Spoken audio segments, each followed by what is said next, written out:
काबिल व्यक्ति के पहचान की कहानी। एक बार की बात है, किसी गांव में बहुत धनी सेठ रहता था। उसको ईश्वर के प्रति अपार श्रद्धा थी।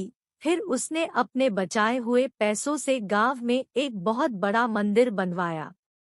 फिर जब मंदिर बन के तैयार हुआ तो बहुत से दर्शनार्थी मंदिर में दर्शन लाभ के लिए पहुंचने लगे। मंदिर की भव्यता को देख लोग मंदिर का गुणगान करते नहीं थकते थे। धीरे धीरे समय के साथ मंदिर की ख्याति जाने माने मंदिरों में होने लगी और दूर दूर से लोग दर्शन लाभ को मंदिर में पहुंचने लगे। इस तरह उस सेठ ने श्रद्धालुओं की बढ़ती संख्या को देख उस व्यक्ति ने मंदिर में ही श्रद्धालुओं के लिए भोजन और ठहरने की व्यवस्था का प्रबंध किया।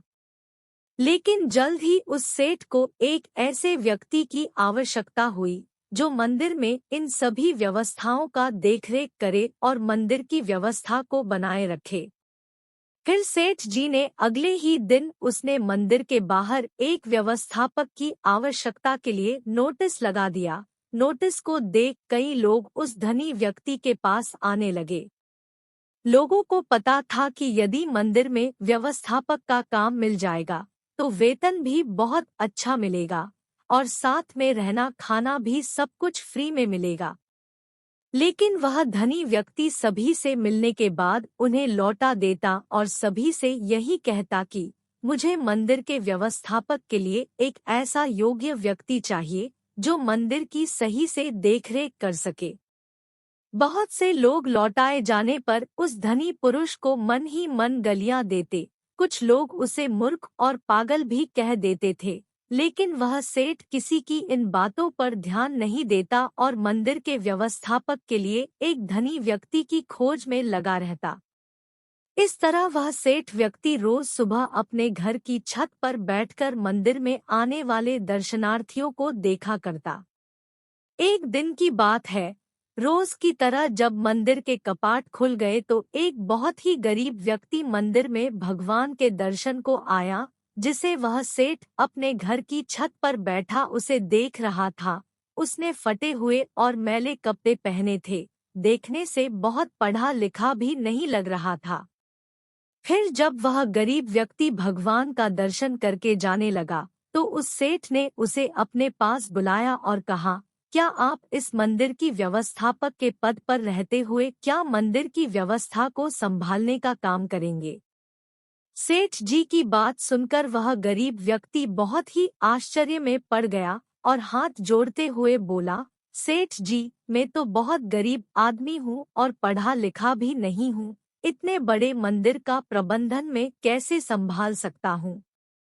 सेठ जी ने मुस्कुराते हुए कहा, मुझे मंदिर की व्यवस्था के लिए कोई विद्वान पुरुष नहीं चाहिए, बल्कि मैं तो ऐसे तो किसी योग्य व्यक्ति को इस मंदिर के प्रबंधन का काम सौंपना चाहता हूँ जो इस मंदिर की व्यवस्था को सही से संभाल सके।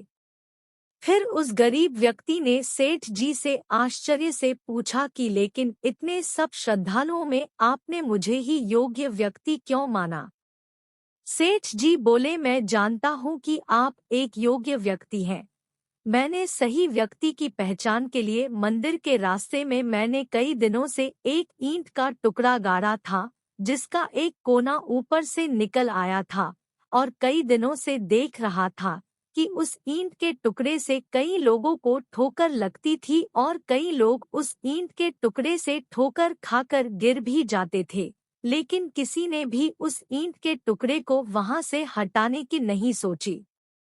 और आप जब मंदिर के दर्शन के लिए आ रहे थे तो आपको उस ईंट के टुकड़े से ठोकर नहीं लगी, लेकिन फिर भी आपने उसे देखकर वहां से हटाने की सोची। फिर मैंने देखा कि आप मजदूर से फावड़ा लेकर गए और उस टुकड़े को खोदकर वहां की भूमि समतल कर दी। धनी व्यक्ति की बात सुनकर उस व्यक्ति ने कहा, मैंने तो कोई महान कार्य नहीं किया है। दूसरों के बारे में सोचना और रास्ते में आने वाली दुविधाओं को दूर करना तो हर मनुष्य का कर्तव्य होता है। मैंने तो बस वही किया जो मेरा कर्तव्य था। सेठ जी मुस्कुराते हुए कहा, अपने कर्तव्यों को जानने और उनका पालन करने वाले लोग ही योग्य लोग होते हैं। इतना कहकर धनी व्यक्ति ने मंदिर प्रबंधन की जिम्मेदारी उस व्यक्ति को सौंप दिया। इस तरह सेठ जी एक काबिल व्यक्ति की सही से पहचान पूरी कर ली थी। कहानी से शिक्षा।